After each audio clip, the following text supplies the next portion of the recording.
안녕하세요, 수건도둑입니다. 오늘도 구독자 맞추기 퀴즈.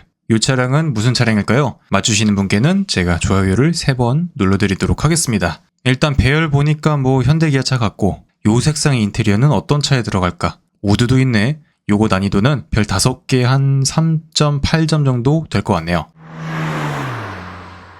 안녕하세요, 수건도둑입니다. 오늘도 구독자분 중고차 추천 한번 간략히 알아볼 텐데요. 여러분들도 이렇게 대략적으로 추천을 받고 싶다 하시는 분들은 여기 나가는 메일로 1번 차량 구매 예산, 2번 차량 사용 용도, 출퇴근용, 나들이, 패밀리카, 기타 등등 월 굴러가는 키로수도 대략적으로 적어주시면 좋고요. 월 가용 유지비는 자동차세, 보험료, 기타 경정비 비용 다 해서 차에다가 쓸 수 있는 비용 적어주시면 되고, 4번 디자인은 SUV, 세단, 외건, 해치백, 기타 등등, 5번은 색상이나 6번은 옵션, 기타 등등 적어주시면 제가 참고해서 순서대로 영상 제작하고 있으니까 한 6개월 정도 소요될 수 있다. 오늘 구독자님의 예산은 취등록세 포함 1200, 그러니까 한 1100만원까지 맥시멈으로 보고, 월 5000, 6000km 주행인데 유류비가 60에서 65? 이게 말이 되나? 여기 보험료도 들어가야 되고, 자동차세, 오일값, 요거 다 들어가야 되는데 5000, 6000km에 60에서 65? 요거는 좀 비용이 적은 것 같다. 그리고 디자인은 3인이 카풀 중이라 중형 이상 세단 혹은 SUV,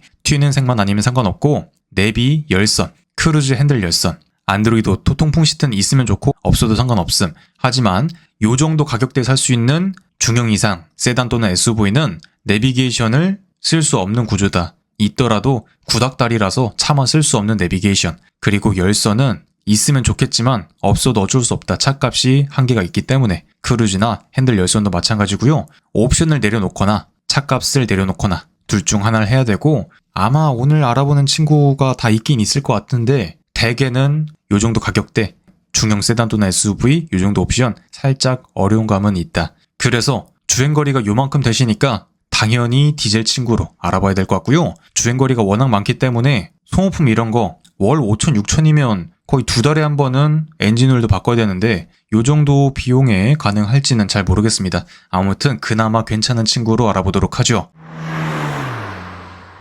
오늘 알아볼 친구는 산타페 DM의 페이스리프트 버전인 더 프라임입니다. 더 프라임은 가장 큰 점으로는 페이스리프트 버전이다 보니까 여러 조금 완성도가 낮았던 부분들이 개선이 되었고, 제일 중요한 저압 EGR이 살짝 치료되면서 고속도로에서 달리다가 차가 확 퍼져버릴 가능성은 상당히 줄었다. 저는 예산이 좀 없어서 프라임은 안 되고 일반 산타페 DM으로 가야 돼요 한다면 차량을 갖고 오시고 나서 고압 EGR, 저압 EGR 한번 바꿔주시고 흡기 매니폴드 청소해 주시고 이러면 한 40, 50만원 돈 나올 텐데, 그 정도 투자하셔서 그거 안 하다가 차 퍼져버리면 답이 없으니까 그 정도 봐주시면 그래도 큰 산 하나 넘어간다, 그렇게 보시면 좋을 것 같습니다. 솔직히 취등록세 포함 1100이면 프라임은 상당히 힘든 조건이긴 한데 어차피 월 키로수가 대박 많으시니까 그냥 키로수 높은 친구로 데려와서 한번 보면 좋을 것 같고요. 요 정도 가격대에서 볼 수 있는 등급은 모던이나 프리미엄, 크게는 2가지인데 모던은 중간 등급이고 프리미엄부터 통풍 시트, 스마트 키, 열선 가죽 핸들, 프로토 에어컨 그런 게 들어가니까 오늘 구독자님의 이런 옵션 조건에는 프리미엄부터 보시면 좋을 것 같다. 오늘은 15년식에 11만 키로 1030만원 요 친구로 한번 알아보도록 하죠. 일단 프라임이다 보니까 디자인이 살짝 조금 정리가 되었습니다. 그러니까 프라임은 이렇게 번호판과 그릴이 붙어있다. 이게 가장 큰 차이점. 페이스리프트 이전은 그릴과 번호판이 벌어져 있다. 눈도 살짝 동태눈이다. 프라임은 조금 더 크롬이 들어가면서 정돈되고 라인이 조금 더 살아있는 모습. 페이스리프트 이전은 살짝 하는 모습. 페이스리프트는 조금 더 환한 모습. 그리고 엉덩이에서 가장 큰 차이점은 페이스리프트 버전인 프라임은 LED 테일램프가 이렇게 문양이 조금 더 날이 서 있고, 페이스리프트 이전은 잠자리 날개처럼 이렇게 조금 복잡한 디자인을 하고 있다. 이 정도가 가장 큰 차이점이라 보시면 되고요. 제가 알기로는 아마 18인치 휠 타이어인 것 같은데 18인치라면 4짝 다 바꿔야 될 때 한 5, 60만원 정도의 비용이 발생할 수 있다. 그러니까 1000만원짜리 중고차의 타이어값 5, 60만원 절대 적지 않은 부분이기 때문에 유통기한 5년이 됐는지 스레드가 얼마나 남았는지 한번 봐주시면 좋고요. 엊그제 제가 무려 2009년 생산 타이어를 낀 모닝을 봤는데 정말 그냥 황천길 티켓을 끊어놓고 다니는 거랑 똑같다. 다른 건 몰라도 타이어는 돈을 아끼면 안 된다. 그리고 이 친구는 184마력 정도가 나오는 2.0 디젤이 기본이고 200마력짜리 2.2 디젤도 있는데 변속기는 안타깝게도 둘 다 6단이 들어가고요. 아마 소렌토가 2.2에는 뭐 RMDPS가 들어가거나 8단 변속기가 들어가거나 그랬던 것 같은데 이 친구는 그냥 그랬던 것으로 엔진 변속기는 너무나도 많이 쓰고 오래 썼기 때문에 크나큰 이슈는 없고 한 30만 킬로 넘어가면 노킹이나 뭐 기타 등등 문제가 조금씩 발생하지만 10만 킬로 중반대 구매하셔서 근데 뭐 1년에 거의 6만 킬로씩 타시니까 한 4, 5년만 타셔도 또 차를 바꿔야 될 때가 오지 않을까 생각이 들긴 하는데 갖고 오신다면 뭐 EGR이나 흡기 매니폴드나 카본이 많이 끼는 것들 청소 한번 싹 해주시면 장기적으로 좋을 것이고 디젤 특성상 연료 필터 이런 것만 바꿔주셔도 꽤나 체감 있게 차량이 조금 더 잘 나간다는 것을 느낄 수 있다. 안 바꿨던 차량이라면 늘 말씀드리지만 갖고 오시자마자 엔진오일, 변속기 오일 이런 거 한 번씩 봐주시는 게 중요하고요. 기타 외에는 크나큰 문제점은 없는 친구다.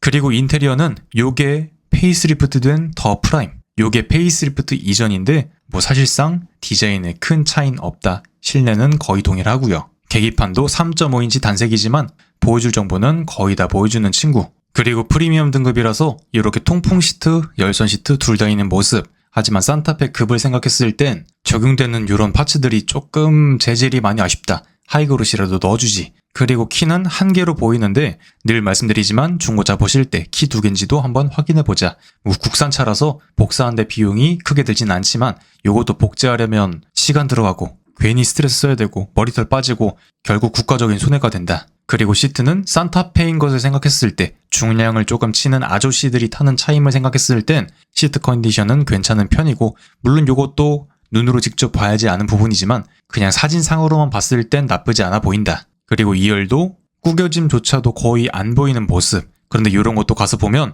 애기들이 막 시트백에 발길질해서 트어져 있고 긁혀져 있고 이런 게 있을 수도 있으니까 한번 확인하시면 좋을 것 같습니다. 조수석도 살짝 다른 것은 보여도 구겨짐조차 거의 없어 보이는 모습. 그리고 핸들은 요 당시 현대기아 차량들 뭐 그랜저, 맥스크루즈, 기타 등등 정말 다양하게 쓰던 핸들인데 보시면 트어짐이 있다. 트어짐이 있고 여기 보시면 그 파워 핸들봉 그거를 쓴 자국이 있는데 안타깝게도 요거는 핸들 커버를 쓰셔야 할 것 같다.